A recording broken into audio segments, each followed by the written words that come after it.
नमस्कार. सगळ्यात पहिल्यांदा आपला सर्व पत्रकार बांधवांचं मी शिवसेनेच्या जिल्हा परिषद सदस्यांच्या माध्यमातून सहर्षाचं स्वागत करतो. खरं तर आजची पत्रकार परिषद घेण्याची वेळ आमच्यावर का आली याचं प्रमुख कारण म्हणजे 20 मार्च 2026 रोजी जिल्हा परिषद सातारा यांच्या अध्यक्ष उपाध्यक्ष पदाच्या निवडीबाबत जो सावळा गोंधळ घडला. म्हणजे जिल्हा परिषद सातारा ज्यावेळी 1962 साली स्थापन झाली, मला वाटत नाही की 1962 पासून ते मागच्या निवडणुकीपर्यंत असा वेळ या पुरोगामी यशवंत विचारांच्या सातारा जिल्ह्यावरती कधी आला होता. ज्या पद्धतीनं अध्यक्ष उपाध्यक्ष पदाच्या निवडी झाल्या त्या पूर्णतः लोकशाहीचा गळा आवळून आणि खऱ्या अर्थानं लोकशाहीला गाडून टाकून ह्या निवडी झालेल्या आहेत. प्रशासनाला हाताशी धरून प्रशासन पूर्ण अगदी साजेस काम करत होतं सत्ताधाऱ्यांचं. आणि ज्या पद्धतीनं आमच्यासारख्या सत्तेतल्याच एका महायुतीतल्या पक्षाला वागणूक दिली जात होती ही अतिशय दुर्दैवी आणि अवहेलनात्मक वागणूक दिली गेली, ज्यामध्ये सातारा जिल्ह्याचेच पालकमंत्री आणि कोयनेचे सुपुत्र असणारे आमचे शंभूराजे हे त्या झटापटीमध्ये जखमी झाले, त्यांचं रक्त सांडलं, मकरदाबांच्या पायावरती लाथा मारण्यात आल्या. हे या पुरोगामी महाराष्ट्राला कदापिही शोभणार नाहीये, शोभनीय नाही. शंभूराजांच्या रक्ताच्या प्रत्येक थेंबाचा हिशोब शिवसेनेने घेतल्याशिवाय आता राहणार नाही. त्याची सुरुवात आज खऱ्या अर्थानं पोलीस प्रशासनाच्या निलंबनाच्या बाबतीत झालेली आहे. आमच्या पक्षातले काही सदस्य आणि राष्ट्रवादी पक्षातले काही जे सदस्य फुटून गेलेले त्यांच्यावरही तीच कारवाई होणार, तोच बडगा उगारला जाणार. ही या राष्ट्रवादी आणि शिवसेनेच्या माध्यमातून माझं त्यांना आव्हान आहे.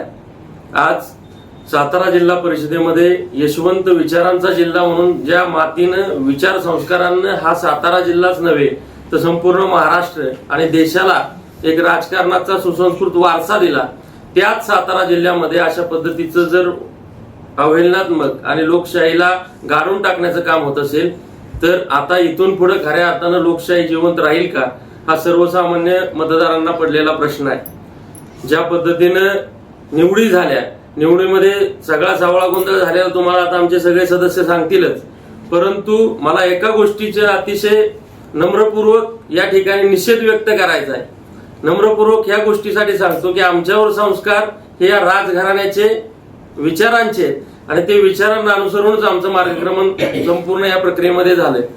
तर महेश शिंदे साहेब जे शिवसेना पक्षाचे नेते आहेत, शिवसेना पक्षाचे आमदार आहेत, आणि त्या महेश शिंदे साहेबांनी जी पत्रकार परिषद घेतली आणि पत्रकार परिषदेमध्ये जो खिल्ली उडवण्याचा कार्यक्रम त्यांनी शंभूराजांचा केला, मकरदाबांचा केला, त्याचबरोबर आमच्यासारख्या सर्वसामान्य घरातून निवडून आलेल्या झेडपी सदस्यांचा केला, हा धिक्कार करण्यासारखा आहे.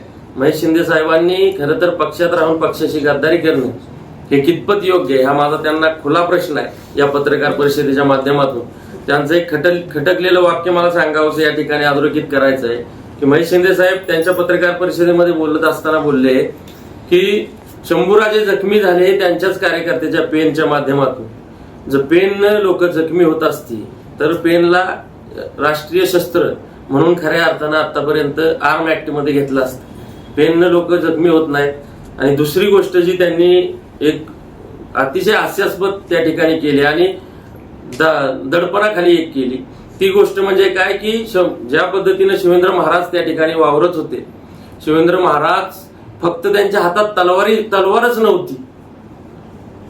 याचा अर्थ तुम्हाला काय संदेश द्यायचा होता?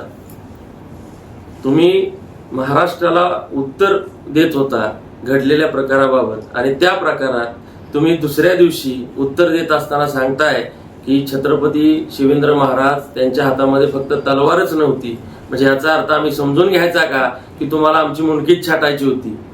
ज्या पद्धतीनं आमचे सगळे झेडपी सदस्य हॉटेलमधून निघण्यापासून तुमची तिथं पोहोचूच नाही यासाठीची तयारी होती, ती तयारी आता आमचे एक एक सदस्य तुम्हाला सगळ्या बाबी उलगडून सांगतील.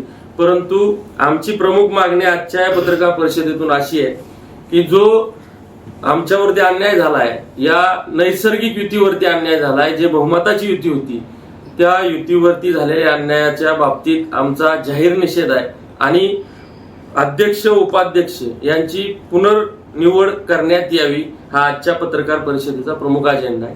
इथून पुढे भैया तुम्हाला घडलेला प्रकार सविस्तरपणे सांगतील. सर्वात प्रथम तर सर्व पत्रकारांना माझा आदरणीय नमस्कार. आजची ही पत्रकार परिषद खरं तर आत्ताच आमच्या मित्रांनी आपल्याला सांगितलं की ही पत्रकार परिषद खरं तर कशासाठी घेतली आणि त्याच्या पाठीमागची कारणं काय.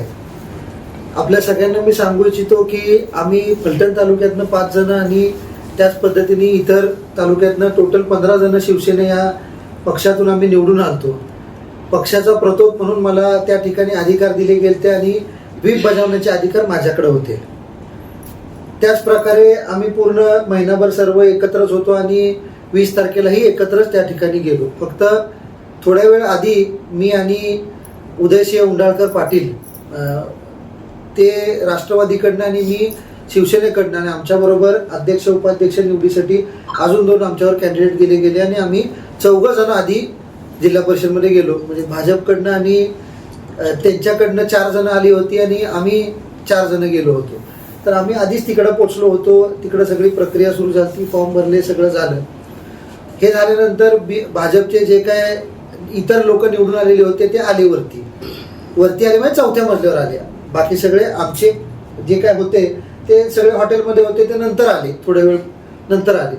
पण नंतर आल्यानंतर घडलं असं की जे आपण व्हिडिओज वगैरे बघितले की आदरणीय आपल्या जिल्ह्याचे तर पालकमंत्री आदरणीय शंभूराज देसाई काका आहेतच, परंतु ते मंत्री सुद्धा आहेत.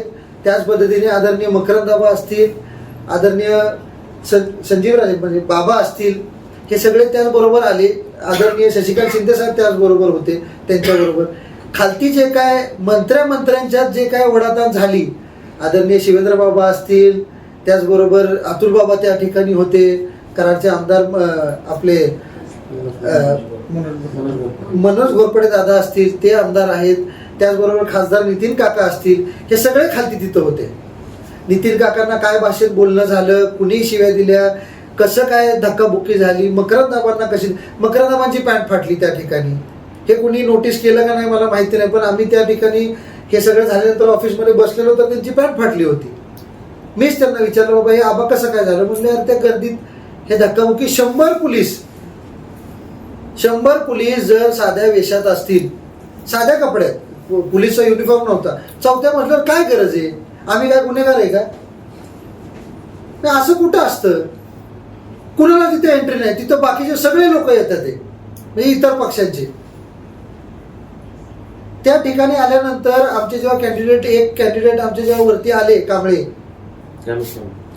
कामेश कांबळे, त्यांना काय पद्धतीने धरलं गेलं, त्यांना काय भाषेत बोललं गेलं, हे आपल्याला मी कॅमेरावर सांगू शकत नाही असल्या गोष्टी. परंतु जी भाषा वापरली गेली होती, एखादा मी प्रतोद होतो म्हणून मी त्याच्याबरोबर होतो, त्याच्या संरक्षणासाठी होतो, पण ज्या पद्धतीने त्यांच्याशी बोलणं गेलं, म्हणजे तिथं बोलणं केलं गेलं, शॉकिंग होतं ते. म्हणजे असं कधीच कुठे बोललं जात नाही. ते जर मी शब्द या ठिकाणी वापरले तर मला वाटतं तुम्हाला सगळी बीप करायला लागेल पूर्ण ही इंटरव्ह्यू माझी. ज्या पद्धतीने धमक्या दिल्या गेल्या, काय काय त्यांना बोललं गेलं, आता आम्ही तिथे समजून सांगायचा प्रयत्न करतोय, परंतु एवढ्या मोठे पदाधिकारी आणि एवढे मोठ्या लेवलची माणसं असताना आपण त्यांना फार कमी, सगळं प्रशासन त्यांच्या बाजूने. आम्ही त्या ठिकाणी कलेक्टर साहेबांना निवेदन पण दिलं की बाबा आमचे 2 म्हणजे राष्ट्रवादीचे 2 सदस्यांना अटक झाली आत आणताना. तुम्ही मला सांगा, मेटल डिटेक्टर आहे, आपण ज्या ठिकाणी सभागृहात जातो त्याच्या आधी जे मेटल डिटेक्टर होतं तिथपर्यंत आमचे सदस्य येतात ते, परंतु तुम्ही त्यांना आत येऊन देत नाही. तिथनं तुम्ही अटक करून घेऊन गेला, बरोबर आहे का. तुमच्याबरोबर आले होते, मी तर आधी आत गेलो होतो, मी बाहेर पळत आलो, मी बघितलं तर माझ्या समोर येते त्यांना. आम्ही कलेक्टरांना अक्षरशः हातापाया पडलो, कलेक्टरांना पत्र दिलं की बाबा साहेब असं होऊ शकत नाही, मतदानाचा अधिकार सगळ्यांना असतो. आदरणीय एकनाथ शिंदे साहेब राज्याचे उपमुख्यमंत्री आहेत, त्यांनी आज भाषण केले विधानसभेत, तुम्ही ते भाषण ऐका. त्यांनी सुद्धा सांगितलं की तुरुंगातला सुद्धा मतदानाचा अधिकार असतो, तुरुंगातला माणूस सुद्धा येऊन मतदान करतो. मग या ठिकाणी असं का घडतं. तुम्ही मतदान करून द्या. स्वतः साहेबांनी, एकनाथ शिंदे साहेबांनी सुद्धा फोन केला होता, SP साहेबांना केला होता, IG साहेबांना फोन केला होता, त्यांनी स्वतः सांगितलंय. ते सुद्धा म्हणतात की बाबा नाही असं मतदान करून देणार आम्ही, मतदानाशिवाय त्यांना अटक होणार नाही. जी काय कारवाई करायची करा ना, काय हरकत नाही, कारवाईला कुठं आम्ही मनाई करतोय, परंतु मतदानाचा अधिकार बजावल्यानंतर करा. म्हणजे अशा पद्धतीने जर लोक धमकी देऊन म्हणा, अटक करून म्हणा, म्हणजे प्रशासन करत काय होतं? आम्हालाच खरंच प्रश्न पडतोय. आज आम्ही पक्षाची व्हीप बजावली, त्यांनी त्यांची राष्ट्रवादीची बजावली, आम्ही शिवसेनेची मी बजावली आहे स्वतः, मला अधिकार होते. आता हे सगळं केल्यानंतर सुद्धा त्या लोकांवरती काय कारवाई होणार का नाही, हा सुद्धा आम्हाला फार मोठा प्रश्न आहे. मग ही जी काय संविधान आहे, हे जे काय घटना लिहिलेली आहे, आदरणीय डॉक्टर बाबासाहेब आंबेडकरांनी जे काय आपल्याला अधिकार दिले ते सुद्धा बजवायचे का नाही, हा सगळ्यात मोठा प्रश्न आहे. जसं आता आमच्या मित्रांनी सांगितलं की खरोखर हा सामान्य माणसाचा आणि हे जे काय प्रक्रिया आहे एकंदरीत ह्याचा गळा घोटण्याचा प्रयत्न केला जातोय का खरोखर घोटल्यालाच आहे. मग एवढे सगळे निवडणूक वगैरे घ्यायचे कारण काय? गरजच नाही ना. सगळं जर असंच करायचं असेल तर मग त्यांनी त्याच मार्गाने करावं. या निमित्ताने आपल्या बरोबर महिला पण आहेत आमच्या सगळ्या सदस्य, त्यांना तुम्ही आपण विचारू शकता की नक्की त्यांच्या बरोबर काय काय घडलं. आम्ही सगळे तिथं कसे चिमटे काढले गेले, कसं मारहाण होती तिथं, कलेक्टरांसमोर मारहाण होतीये आणि हसते ते सगळे बघून अक्षरशः. तुम्ही नवनिर्वाचित आहात हा मला तिथून सांगण्यात आलं की तुम्ही नवनिर्वाचित आहात, तुम्हाला या सभागृहाचा अनुभव आहे आणि तुम्हाला इथलं काही माहित नाही असं आम्हाला तिथं सांगण्यात आलं. आता खरं तर माझे सहकारी आदरणीय बनकर साहेब आहेत, आदरणीय सावित्रीबाई कदम साहेब आहेत आणि ह्या माझ्या 2 महिला भगिनी. खरं तर जिल्हा परिषद निवडणूक झाल्यानंतर ज्या वेळेस त्याचा अध्यक्ष आणि उपाध्यक्ष याच्या निवडीचं आम्हाला नोटीस आलं, त्या नोटिसीनंतर जो आम्हाला कार्यक्रम देण्यात आला त्या कार्यक्रमानुसार आम्ही त्या ठिकाणी पोहोचण्याचा प्रयत्न केला. खरं तर 12 वाजता तिथं आम्हाला सभागृहात बोलवलं होतं. आम्ही 12 वाजता त्या ठिकाणी आलो. सगळे 33च्या 33 सदस्य आम्ही येत होतो. येत असताना सुद्धा गाडीतून खाली उतरताना आम्हाला पाय खाली टाकावा का नाही टाकावा असा प्रश्न पडला होता. म्हणजे सगळ्यात महत्वाचं म्हणजे तिथं पोलीस होते का कार्यकर्ते होते का कोण होतं, आम्ही एखाद्या आरोपीसारखं आम्हाला त्या ठिकाणी ट्रीट करण्यात आलं. आम्हाला त्या बसमधून खाली उतरताना सुद्धा प्रचंड त्रास झाला. आमच्या महिला सदस्य आमच्या 33 मध्ये जवळपास 22 महिला सदस्य होत्या आणि या 22 महिला सदस्य सगळ्या ग्रामीण भागातून होत्या आणि या 22 महिला सदस्यांना सगळ्या नवनिर्वाचित होत्या, त्यांना बाकीचा काही अनुभव नव्हता, काही नव्हता. संपूर्ण ज्या महिला वर्ग होता तो पूर्ण घाबरलेल्या अवस्थेत होता. आम्ही मतदान करायला चाललो होतो आणि मतदान प्रक्रिया जी आहे ही खरं तर कुठल्या दबाव तंत्राला न अवलंबता झाली पाहिजे होती, लोकशाहीला धरून झाली पाहिजे होती. तिथून आमदार शशिकांत शिंदे आले, त्यांनी गेटवर जाऊन पोलिसाला गेट उघडायला लावलं, आतमध्ये आम्हाला एंट्री सुद्धा करू देत नव्हती. म्हणजे तिथं सुद्धा आम्हाला मतदानापासून रोखण्यासाठी पोलीस प्रशासन प्रयत्न करत होतं की किंबहुना आमचा वेळ जास्तीत जास्त बाहेर जावा आणि आम्ही आतमध्ये प्रवेश करू नये, हा त्यांचा उद्देश होता. तरी सुद्धा 12:30 वाजेपर्यंत टाइम लिमिट होता, तोपर्यंत आम्हाला आतमध्ये जाऊ द्यायचं नाही. 12 ते 12:30 सभागृहामध्ये प्रवेश करायचा होता आम्हाला, पण 12:15 जरी वाजून गेले तरी आम्हाला आतमध्ये जाऊ दिलं नाही आणि प्रचंड ढकलाढकली त्या ठिकाणी चालली होती. आतमध्ये प्रवेश करण्यासाठी सुद्धा आम्हाला कुणाचीही मदत झाली नाही. पण त्या ठिकाणी मकरंद आबा पाटील असतील, त्यानंतर शंभूराज देसाई साहेब जे आपले सातारा जिल्ह्याचे पालकमंत्री आहेत, त्यांनी आम्हाला प्रोटेक्शन दिलं. आमदार शशिकांत शिंदे आहेत, त्यानंतर नितीन काका पाटील आहेत. तिथून आम्ही गेटमधून कसा बसा प्रवेश केला. तुम्ही लाईव्ह युट्यूबला बघितलंच असेल की आम्ही आतमध्ये प्रवेश करताना कसं आलो प्रवेश करून. त्यानंतर आमची तिथं चेकिंग केली, परत आत जाताना चेकिंग केली, परत आतमध्ये पण चेकिंग केली. कसं तरी त्याचबरोबर लिफ्ट सुद्धा बंद केली बरं का. आम्हाला लिफ्ट वगैरे 4थ्या मजल्यावर जायचं होतं, लिफ्ट सुद्धा बंद केली. शेवटी आम्ही पायऱ्या चढून 4थ्या मजल्यावर गेलो. 4थ्या मजल्यावर गेल्यानंतर त्या ठिकाणी आमच्या बरोबर असणारे आपले पालकमंत्री देसाई साहेब, त्याचबरोबर मकरंद आबा पाटील यांना 4-5 कक्ष अलीकडेच रोखण्यात आले. म्हणजे तिथून त्यांना अगदी अमानुषपणे धरून ओढून त्यांना बाहेर काढलं आणि त्यांना अलीकडे रोखलं. तरी आम्ही पुढे जात असताना कामेश कांबळे आमच्या पुढेच होता.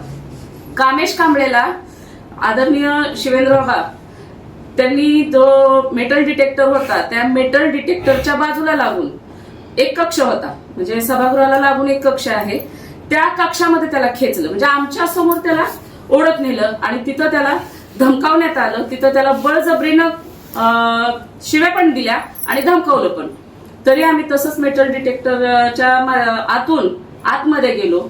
आता तिथं जर जिल्हा परिषद सदस्या व्यतिरिक्त कुणालाही प्रवेश बंदी, म्हणजे कुणालाही आतमध्ये प्रवेश नव्हता.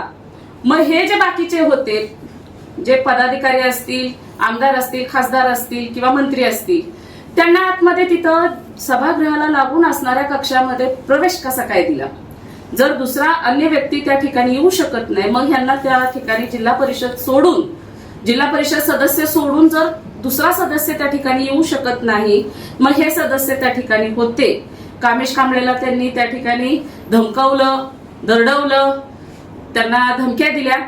त्यानंतर आम्ही आतमध्ये गेलो. आतमध्ये गेल्यानंतर कामेश कांबळेला ज्या 2 अशा विभाग केले होते. पहिल्या भागामध्ये भाजपचे सगळे सदस्य बसले होते आणि दुसऱ्या भागामध्ये आमचे राष्ट्रवादी, शिवसेना आणि मित्रपक्ष अशा सदस्यांची बैठक व्यवस्था केली होती. आता ती बैठक व्यवस्था कामेश कांबळेला त्यांनी काय केलं, वसंत मानकुमरे आणि त्याचबरोबर आता जे जिल्हा परिषदेचे उपाध्यक्ष झालेले आहेत राजू भोसले, त्यांनी त्या कामेश कांबळेला दोघांच्या मध्ये नेऊन खुर्चीत बसवलं. तरी सुद्धा आम्ही त्या कामेश कांबळेला तिथून उठवण्याचा प्रयत्न केला का नाही? तिथून उठवण्याचा प्रयत्न केला, आमच्या जवळ बसवण्याचा प्रयत्न केला, तरी सुद्धा ओढत त्याला त्या दोघांच्या मध्ये नेऊन बसवलं. त्याला वारंवार चिमटे घेणं, वारंवार लाथाबुक्की करणं आणि त्यांच्याजवळ फोन होते. आता खरं तर मतदानाच्या प्रक्रियेमध्ये तुम्ही सर्वजण जाणकार आहात, मतदानाच्या प्रक्रियेमध्ये ऍक्च्युली मोबाईल अलाउड नसतो. आपण आताच प्रत्येक निवडणुकीला सामोरे जात असताना मतदान प्रक्रियेवेळेस आपल्या कुणाकडेही मोबाईल नसतो, पण त्यांच्या प्रत्येक सदस्यांच्याकडे मोबाईल होता आणि आमच्याकडे कुणाकडेही मोबाईल नव्हता. आम्ही बाहेरच मोबाईल ठेवले होते. आम्हाला माहित होती की मतदान प्रक्रिया जी आहे ती पारदर्शक झाली पाहिजे. मोबाईल नाही न्यायचा तर नाही न्यायचा, आम्ही मोबाईल घेऊन गेलो नाही. आतमध्ये जो प्रकार घडला तर त्या ठिकाणी पहिल्या ओळीमध्ये जिथं जिल्हाधिकारी साहेब बसले होते त्याच्या समोर कामेश कांबळेला म्हणले, जिल्हाधिकारी साहेब म्हणले तुम्ही इथं बसा. म्हणजे भाजपच्या सदस्यांच्या रांकेमध्ये त्या कामेश कांबळेला घेऊन वसंत मानकुमरे आणि राजू भोसले बसले. आता ते बसल्यानंतर आम्ही गदारोळ केला, त्या ठिकाणी प्रचंड गोंधळ केला की आमचा सदस्य तुम्ही त्या ठिकाणी का नेऊन बसवताय. तरी सुद्धा त्यांनी आमचं कोणतंही वाक्य जुमानलं नाही, ऐकून घेतलं नाही. उलट आम्हाला म्हणले तुम्ही शांतता राखा, गप्प बसा, शांत बसा. आम्ही म्हटलं लोकशाही पद्धतीनं अगदी पारदर्शकपणे निवडणूक होऊ द्या. त्यानंतर आम्हाला सांगितलं की बाबा भाजपकडून हे 2 उमेदवार आहेत, एक अध्यक्षपदासाठी, एक उपाध्यक्षपदासाठी, आणि शिवसेना राष्ट्रवादी मित्रपक्षाकडून हे 2 उमेदवार आहेत अध्यक्ष आणि उपाध्यक्षासाठी. या गोष्टी झाल्यानंतर त्यांनी आम्हाला नियम पण सांगितले. नियम सांगितला की ज्या वेळेस नंबर 1 आणि नंबर 2 ज्या वेळेस मतदान प्रक्रिया सुरू होईल, 12:30ला चालू झाली, मतदान प्रक्रिया सुरू होईल त्यावेळेस तुम्ही फक्त हात वर करायचा आणि जोपर्यंत आणि एकदाच हात वर करायचा आणि जोपर्यंत काउंटिंग होत नाही तोपर्यंत हात खाली घ्यायचा नाही. तुम्हाला हात वर करत असताना एकदाच हात वर करायचा. ज्या वेळेस त्यांनी नाव पुकारलं त्यावेळेस पहिल्यांदा भाजपचं झालं सुरुवात. भाजपचे अध्यक्ष, उपाध्यक्ष त्यांची नावं घेतली आणि हात वर करायला सांगितले. आता त्या भाजप सदस्यांनी सगळ्यांनी हात वर केले. त्यांचे 32 होते, आमचे 31 होते. आता या ठिकाणी ती मतदान प्रक्रिया करत असताना कामेश कांबळेनं शेवटपर्यंत हात वर केला नाही, पण त्याला कंटिन्यू कानाला फोन चालू होते. एक मानकुमरे एका बाजूने लावत होते, दुसऱ्या बाजूने राजू भोसले फोन लावत होते आणि त्याला त्या फोनच्या माध्यमातून अंदाज कुणीही बांधू शकेल की त्या ठिकाणी त्याला धमकवलं जात असावं, त्याला धमक्या दिल्या जात असाव्यात, त्याला वारंवार चिमटे काढणं, त्याच्या पायाला ढुसलणं, त्याच्या पाठीत ह्याच्यात मागणं बुक्या घालणं, ह्या गोष्टी चालूच होत्या. आणि त्या गोष्टीच्या ह्याच्यात सुद्धा त्या कामेश कांबळेनं हात वर केला नाही. मतदानाला जाण्यापूर्वी आमच्या तर ऑलरेडी 2 राष्ट्रवादीचे सदस्य अनिल देसाई आणि मांडवे, संदीप मांडवे, त्यांना तर मतदान प्रक्रियेपासून वंचित ठेवलं. जो व्यक्ती अपहरण केलाय तो प्रत्यक्ष मतदानाला आतमध्ये होता. शिंदे, दिनकर शिंदे, बापूसाहेब शिंदे ते आतमध्ये होते.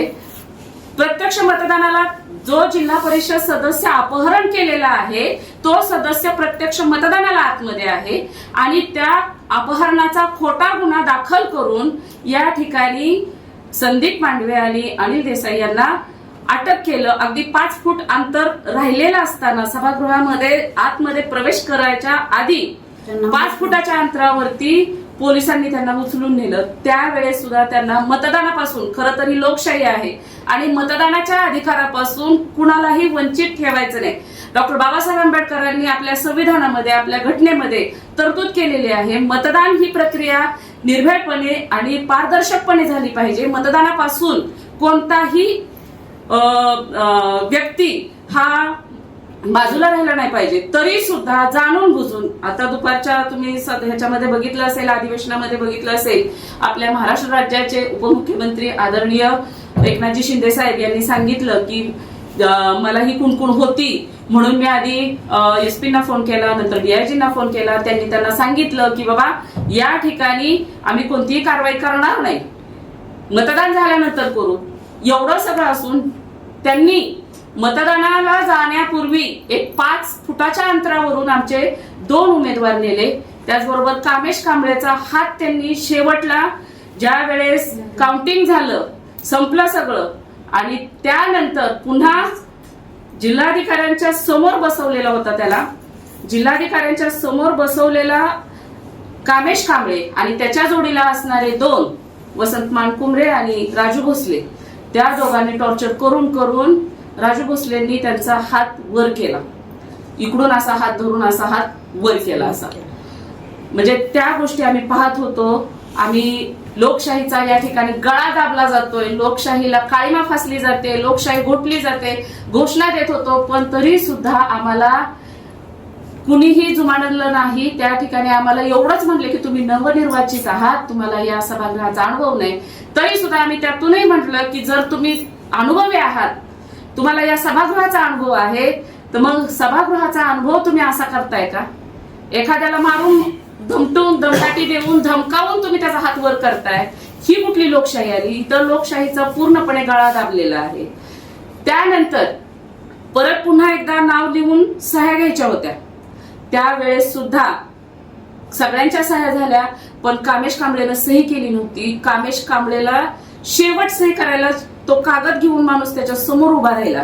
सगळ्यांच्या सह्या झाल्या सभागृहातल्या आणि शेवट कागद घेऊन तो माणूस उभा राहिल्यानंतर सही करा म्हणून जिल्हाधिकारी स्वतः म्हणतात सही करा.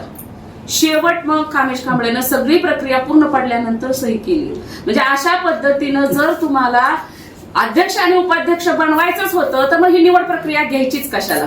सगळ्यात महत्वाचं जनमत आमच्या बाजूला असताना आमच्या पूर्ण सातारा जिल्ह्याचा जर विचार केला तर 65 पैकी 37 जागा या राष्ट्रवादी, शिवसेना आणि मित्र पक्षाला होत्या. मग एवढं सगळं संख्याबळ असताना देखील त्यातून त्यांनी 2 शिवसेनेचे आमचे उमेदवार जे सदस्य होते ते त्यांच्याकडे घेतले, राष्ट्रवादीचे 2 घेतले आणि 2 आमचे त्यांच्यावरती खोटा गुन्हा लादून अटक केली, त्यांना मतदानापासून वंचित केलं. आणि 3रा राहिलेला जो शेवटचा होता तो 7वा कामेश कांबळे, त्या कामेश कांबळेला जबरदस्तीनं हात वर करायला लावला, जबरदस्तीनं सही करायला लावली. या ठिकाणी लोकशाहीचा खून एक प्रकारे केलेला आहे, लोकशाहीचा गळा दाबलेला आहे. संविधानामध्ये डॉक्टर बाबासाहेब आंबेडकरांनी ज्या घटनेमध्ये तरतूद करून ठेवलेली आहे की मतदानापासून कुणालाही वंचित ठेवता येणार नाही, ही लोकशाही आहे आणि लोकशाहीमध्ये सर्वांना या ठिकाणी आपलं मत मांडायचा अधिकार आहे. तुरुंगामध्ये असणारा कैदी सुद्धा या ठिकाणी निवडणूक लढवतोय, मतदान करतोय. मग यांना अजून आरोप कुठला सिद्ध झाला नाही. आरोप तर खोटाच आरोप होता. जो अपहरण झालेला आहे तो आतमध्ये मतदानाला आहे आणि त्याच्या खोट्या केसेसमध्ये याला अटक होतीये, या दोघांना अटक होते. म्हणजे आमचे जे मतदार होते, जे सदस्य होते, ते सदस्य मतदानापासून वंचित ठेवले आणि एकाला मारून मुटकुळून धमकावून त्याच्याकडनं मत घेतलेलं आहे. ही खरं तर एक प्रकारची हुकुमशाही आहे असं म्हटलं तर वावगं ठरणार नाही. आणि या माध्यमातून, पत्रकार परिषदेच्या माध्यमातून एकच विनंती करतो की जर कुठेही लोकशाही जर जिवंत ठेवायची असेल आणि लोकशाहीला खरंच न्याय द्यायचा असेल आणि डॉक्टर बाबासाहेब आंबेडकरांनी जी संविधानमध्ये नोंद केलेली आहे, जी घटना आहे त्या घटनेनुसार, त्या कायद्यानुसार या ठिकाणी पुन्हा ही अध्यक्ष आणि उपाध्यक्ष पदाची निवडणूक व्हावी, अगदी सभागृहात न घेता जनतेसमोर घ्यावी असं आम्ही म्हणतोय. खुल्या आम जनतेमध्ये त्यांनी निवडणूक प्रक्रिया ही राबवावी. जनतेला कळू द्या काय होतंय ते, बहुमत कोणाकडे आहे. जनतेचा कौल या राष्ट्रवादी, शिवसेना आणि मित्र पक्षाकडे आहे. जनतेच्या मनात आम्ही राज्य केलेलं आहे. जनतेनं आम्हाला लोकप्रतिनिधी म्हणून निवडून दिलेला आहे आणि हा जर अंक पाहता निश्चितच हा आमचा नैतिक विजय आहे. आणि आम्ही पुन्हा एकदा नम्र विनंती करतो की शक्य झाल्यास या ठिकाणी पुन्हा अध्यक्ष आणि उपाध्यक्ष पदाची निवडणूक व्हावी आणि पुन्हा मतदान घ्यावं, हीच आमच्या 5 सदस्याकडून फलटण तालुक्यातून आमची विनंती राहणार आहे. धन्यवाद. मी रुपाली सरगर. मी माझी जिल्हा परिषद सदस्य आधी पण निवडून आलेली, आता परत 2026ला निवडून आले. 2002ला पण होते. मी हे पहिल्यांदाच पाहिलं इथं पण ह्याच्यात सातारमध्ये हे असे प्रकार मी पहिल्यांदा पाहिले. म्हणजे मला सुद्धा खूप धक्का बसला. म्हणजे मी असंही पाहिलंच नव्हतं. ज्या अध्यक्ष उपाध्यक्षाच्या निवडी आमच्या वेळेस झाल्या ते एकदम शांततेत व्यवस्थित झाले. पण जो प्रकार आता मी बघितला 20 तारखेचा एकदम विचित्र होता. आम्ही ज्यावेळेस सभागृहात चाललो होतो, सह्याद्री भैया होते माझ्याबरोबर आणि शिवेंद्र बाबांनी ज्यावेळेस कामेशला पकडलं होतं तिथं इतक्या घाणेरड्या पद्धतीच्या शिव्या देत होते. हे स्वतः मी पण ऐकलेले. म्हणजे एक प्रकारे त्याला टॉर्चरच करत होते. तो पाया पडत होता, म्हणला मला ह्यांच्याबरोबर जायचंय, मला एवढे बार जाऊ द्या ह्यांच्याबरोबर. ते काय ऐकत नव्हते. मग तसंच ते त्यांच्यातलेच 2 जण मानकुंडे यांनी सांगितलं तसं ते आले. अजून ते आत्ता उपाध्यक्ष झाले राजू भोसले ते आले. त्या दोघांनी मिळून त्याला नेलं आतमध्ये आणि तो आमच्यापाशी बसत होता. तिथनं पण त्याला उचलून नेलं, त्यांच्यामध्ये घेतलं.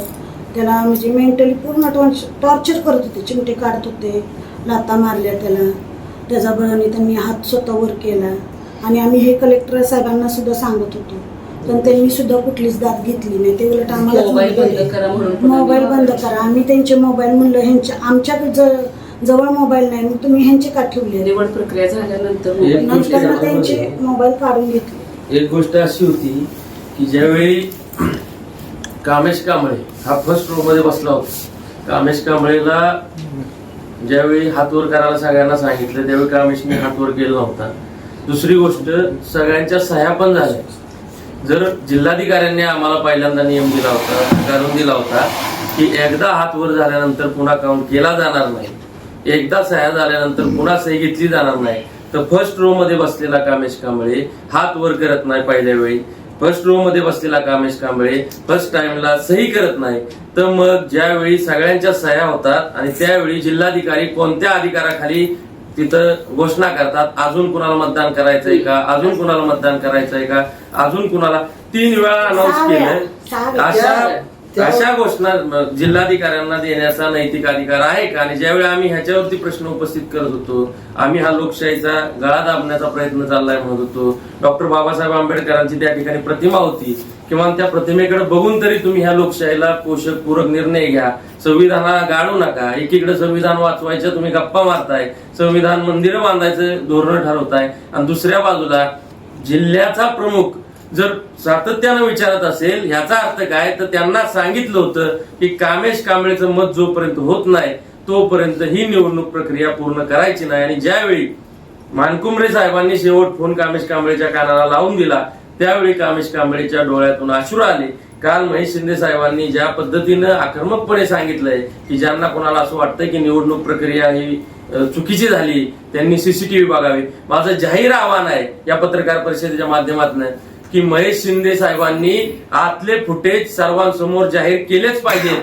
ज्यावेळी कामेश कांबळेच्या डोळ्यातले अश्रू दिसतील, ज्यावेळी कामेश कांबळेच्या कानाला लावलेला फोन दिसेल, आणि त्यावेळी हातबल झालेला कामेश कांबळे उठतो आणि सांगतो की नाही, माझा नाईलाज आहे, मी मतदान करतोय, आणि त्याच वेळी कामेश कांबळेने पेन काढून त्यावेळी सही केली. हा लोकशाहीचा खून आहे. ह्या सुसंस्कृत महाराष्ट्राचा, ह्या यशवंत विचारांच्या पुरोगामी साताऱ्याचा खऱ्या अर्थानं नावलौकिक यांनी धुळीला मिळवलेला आहे. अशा पद्धतीची निवडणूक या महाराष्ट्रात कधीही घडली नाही आणि इथून पुढे आम्ही घडून देणार नाही, ह्याची हमी मात्र आम्ही देतो. पण हे घडलेला प्रकार अतिशय निंदनीय आहे आणि ह्या प्रकाराबाबत आम्ही जाहीर निषेध व्यक्त केला आहे. परंतु सगळ्यांच्या वतीनं पुन्हा एकदा सांगतो की यांच्याकडे जर नैतिकता शिल्लक असेल प्रशासनाकडे नैतिकता शिल्लक असेल तर यांनी अध्यक्ष आणि उपाध्यक्ष पदाची फेरनिवडणूक घेतलीच पाहिजे, हा आमची आग्रही मागणी आहे. ते सगळं रेकॉर्डिंग होतं, पूर्ण रेकॉर्डिंग आहे. सभागृहात आहे ना. भैया, विधान परिषदेमध्ये आज प्रश्न उपस्थित झाला, विधानसभेमध्ये झाला, परंतु सातारा जिल्ह्यातून काही उठाव होणार आहे का तुमच्याकडनं, जिल्हा परिषद सदस्याकडनं या संदर्भात आंदोलन, मोर्चे? 100% आमच्याकडनं ह्याच्यावरती प्रतिक्रिया दिलीच जाणार आहे आणि वेगवेगळ्या प्रकारे दिली जाईल. म्हणजे कोर्टातून लढलं जाईल किंवा काय जे कायदेशीर असेल ते रस्त्यावरती असेल, कोर्टात असेल, प्रशासनामार्फत असेल, कसंही आम्ही लढणार तर आहेच. 26 तारखेला अधिवेशन संपते. आदरणीय शंभूराज देसाई साहेब आणि त्याचबरोबर मकरंद आबा माघारी येतील. आमची मिटिंग होईल, महाराज साहेब असतील, बाबा असतील, आमची मिटिंग होईल आणि त्याच्या पुढे आमचं धोरण ठरेल की बाबा याच्या पुढे काय करायचं. पण 26 तारखेपर्यंत आम्हाला थांबायला सांगितलं. एकंदरीत दोघं सुद्धा म्हणजे शिवसेना आणि भाजप दोघं माहितीचेच घटक आहेत. ही जी स्पर्धा झालेली आहे ह्या स्पर्धेमध्ये जो मताचा विषय आहे, जी मतदान प्रक्रिया आहे, ह्याच्यामध्ये हा जो संघर्ष उपाळलेला आहे तुमचा, ह्याच्याकडे तुम्ही कसं बघताय? नाही, खरं तर हे पूर्ण निषेध करण्यासारखंच आहे आणि संघर्ष उभा राहायचं काही कारणच नाहीये. जेव्हा निवडणूक होती आणि लोकांनी जेव्हा जन्मत आपलं दिलेलं आहे, मतदान केलेले लोक निवडून आलेली आहे, प्री पोल अलायन्स एक विषय असतो, तो झालेला आहे. मग त्याच्यानंतर हा संघर्ष करायची गरजच नाही. आणि बरं तुम्ही बेकायदेशीर लोक उचलून येत आहे. सभागृहाच्या अलीकडचे म्हणजे 5 फुटावरती ते सभागृह आहे, मेटल डिटेक्टर अलीकडे आहे, तिथनं तुम्ही माणसं उचलून येत आहे. तुरुंगातले लोक तुम्ही मतदान करायला पाठवता. आता पुणे महानगरपालिकेला किती जणांनी तुरुंगातनं फॉर्म भरला, किती जण निवडून आले, तुम्ही चौकशी करा. माझा प्रश्न असा आहे की सत्तेला प्राथमिकता आपण सगळे देत आहे. एकंदरीत सभापती आणि उपसभापती निवड ही फेर निवडणूक हवी ही तुमची मागणी आहे, परंतु ही जी प्रक्रिया आहे ह्याच्यामध्ये आपण जर पाहिलं तर दोघं सुद्धा तुम्ही माहितीचेच घटक आहात, बरोबर आहे. आणि एकेका मतासाठी हा संघर्ष झालेला आपल्याला पाहायला मिळाला आहे. मग जनतेचे प्रश्न एकीकडे आपण बघतो आणि हा जो संघर्ष आहे, दोन्ही चित्र जर आपण बघितलं तर प्राथमिकता नेमकी कशाला दिली पाहिजे? माझं ह्याला समर्पक उत्तर असणार आहे, जनतेच्याच प्रश्नांना आमचं त्या ठिकाणी प्राधान्य असणार आहे. कारण जनतेने बहुमताचा कौल कुणाच्या बाजून दिला होता? राष्ट्रवादी आणि शिवसेनेच्या बाजून दिला होता. भाजप अल्पमतात असताना भाजपने जी फोडाफोडीचं राजकारण केलं, भाजपचे काही मंत्री प्रत्येक सभेत वल्गना करत होते की अध्यक्ष आमचाच होणार, अध्यक्ष आमचाच होणार. तर साहेबांच्या प्रश्नाला पण माझं उत्तर आहे, कदाचित त्या मंत्र्यांच्याच त्या वल्गनेसाठी हा सगळा अवापो केलाय का, याची मला दाट शक्यता वाटते. मंत्र्याचा शब्द खाली पडून द्यायचा नव्हता की काय, आणि अध्यक्ष करणार जी वल्गना केली होती ती खरी करण्यासाठी तर हा अट्टाहास आणि हा पुरोगामी विचार गाडला गेलाय का काय, हे याला समर्पक उत्तर आहे माझं. निवडणूक भैया, एक मिनिट. सह्याद्री भैया, तुम्ही पक्षप्रतोद आहात, जिल्हाधिकाऱ्यांनी चुकीचं वागलंय, याबाबत आपण सचिवांकडे किंवा निवडणूक आयोगाकडे काही तक्रार लेखी करणार आहात का? 100% आम्ही तक्रार त्यांच्या जसं एसपीचं निलंबन हो 100% आम्ही त्याची मागणी करणार आहोत. उलटा आम्ही काल सुद्धा तिथं काल म्हणजे 20 तारखेला सुद्धा जेव्हा निवडणूक होत होती, आम्ही त्यांना लेखी अर्ज दिलाय की तुम्ही ही प्रक्रिया थांबवा. त्यांना अधिकार पाहिजे मतदानाचा, त्या 2 जणांना. त्यांनी मतदान केल्याशिवाय ही प्रक्रिया पूर्ण होऊ शकत नाही लिगली. एवढं सुद्धा आम्ही त्यांच्यासमोर भांडत होतो. तिथं बाबासाहेब आंबेडकरांच्या नावाने आम्ही घोषणा पण देत होतो की बाबा त्यांनीच संविधान त्यांनी लिहिले त्याप्रमाणे तर तुम्ही वागा. तेवढं सुद्धा जर जमत नसेल तर काय लोकशाही आणि कसली ही प्रक्रिया? मग तुम्ही आधीच डिक्लेअर करून इथं आम्हाला बसवा ना, कशाला बसवलं इथं? अक्षरशः कामेश कांबळे त्या ठिकाणी इतका प्रेशरमध्ये होता, तो झोपला. म्हणजे तो टेबलवर डोकं ठेवून तो काहीच बोलायला तयार नव्हता, इतका हातबल होता तो. त्या बिचाराला सगळे सांगत होते बाबा त्याला साईडला बसवा, तिकडं नाही इकडं नाही, तुम्ही साईडला बसवा, काहीतरी त्याला सेपरेट त्याचा विचार करू द्या. अजिबात नाही, ते म्हणतील तसंच. स्वतः कलेक्टर त्याला विचारत होते तुला. आणि मला एक सांगा, एकदा मतदान प्रक्रिया संपली, तुम्ही परत रिवाइंड करून काय मतदान करायचा अधिकार असतो कुणाला? कलेक्टरच फॉरवर्ड. सगळं झाल्यानंतर परत तुम्ही त्याचं मतदान केलं सेपरेट वेळ देता का? असं कुठं असतं का? मग आज जिल्हा पोलीस प्रमुखांना निलंबनाचे आदेश दिले, त्याच्याबरोबर 100 पोलीस कर्मचारी निलंबित झाले, बरोबर. मग तुमच्या ग्रुपकडनं असं काय कलेक्टरचे निलंबनाचा आदेश काय निघाला? मागणी काय? मागणी आता आदरणीय शंभूराज देसाई साहेबांनी आणि आदरणीय मकरंद साहेबांनी आज त्यांचा पण प्रश्न मांडलायच ना तिथं. कारण जिल्ह्यात पालकमंत्री, जिल्ह्याचा पालकच जर सुरक्षित नसेल बरोबर. सामान्य माणसाची भावना आहे की आम्ही बघायचं कसं कालच आणि आम्ही मग तुम्ही आज आमच्या लाखो लोकांचं तुम्ही आज प्रतिनिधित्व करताय जिल्हा परिषदमध्ये की मला तुम्ही भविष्यात राज्यावर जाऊ शकता, पण आज ज्या सामान्य लोकांच्या मध्ये जी भावना आहे भीतीची ती तुम्ही कशा पद्धतीने कव्हर करणार? हे अधिकारी अशीच पेलत बसणार?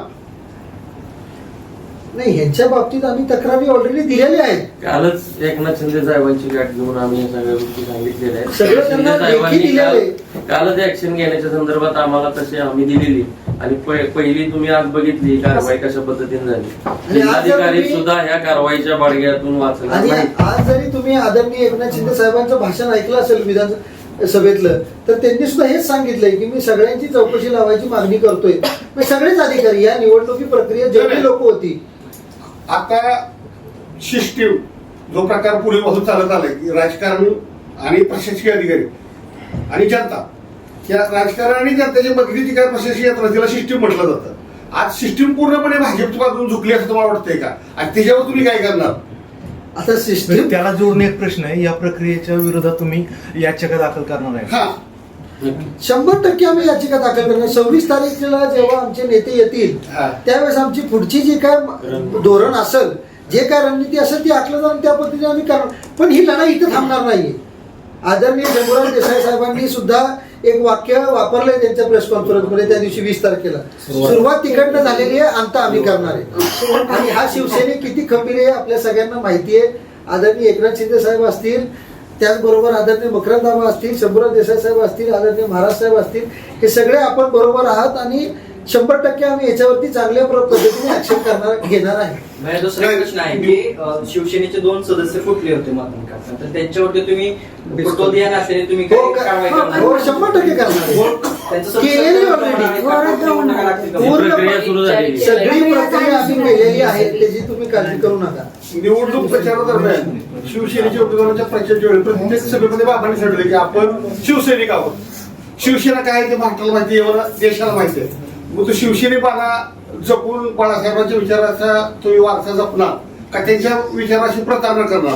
त्यांचे जे विचार होते त्याच पद्धतीने आम्हाला आता वागायला लागणार, एवढंच मला या ठिकाणी आणि सांगायचं. वागणार सभागृह बाळासाहेबांची प्रत्येक गोष्ट न्यायव्यवस्थेवर विश्वास न ठेवता जनतेच्या न्यायालयात त्यांनी तुम्ही आता या ठिकाणी जनतेने निवडून दिलेलं आहे आणि